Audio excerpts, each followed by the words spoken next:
সবাইকে নমস্কার জানিয়ে বলছি, প্লিজ দয়া করে কেউ কাউন্টিং এজেন্টরা এবং প্রার্থী ক্যান্ডিডেটরা তারা ভোটিং এলাকা ছেড়ে আসবেন না।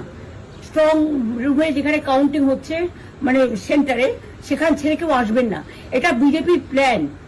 প্রথম 2-3 রাউন্ডে আমি কালকে থেকেই বলছি যে ওদেরগুলো আগে দেখাবে, আমাদেরগুলো পরে দেখাবে। এবং অনেক জায়গায় 2-3 রাউন্ড কাউন্টিং করার পরে প্রায় 100টা জায়গায় কাউন্টিং বন্ধ করে রেখে দিয়েছে।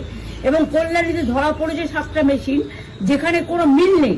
এটা টোটাল ফোর্স, পুলিশ সেন্ট্রাল ফোর্সকে দিয়ে চারিদিকে তৃণমূল কংগ্রেসের উপর অত্যাচার করছে, অফিস ভাঙছে, জোর করে দখল করছে। এসআইআর নামে আপনারা দেখেছেন ভোট লুট করেছে যাতে যে সিটগুলো জিততে পারে।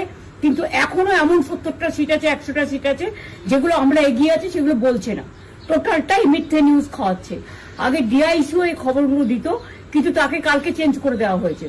টোটালটাই ইলেকশন কমিশন নিজের ইচ্ছে মতো খেলছে, এবং সাথে কেন্দ্রীয় বাহিনীকে নিয়ে। এবং আমাদের পুলিশরা টোটাল মাথা নত করে কেন্দ্রীয় বাহিনীর আন্ডারে কাজ করছে। সুতরাং আমি আমাদের কাউন্টিং এজেন্টদের, আমাদের সমস্ত পার্টির কর্মীদের বলবো, অত মন খারাপ করার কারণ নেই। আমি বলেছিলাম সূর্যাস্তের পরে আপনারা জিতবেন। 3 রাউন্ড 4 রাউন্ড কাউন্ট হলেও এটা 14 রাউন্ড থেকে 18 রাউন্ড কাউন্ট হয়, তখন আপনারা জিতবেন। Wait and see, watch. আমরা সবাই আপনাদের সাথে আছি, আপনারা কেউ ভয় পাবেন না, নিশ্চিন্তে থাকুন। আমরা বাঘের বাচ্চার মতো লড়াই করে যাবো।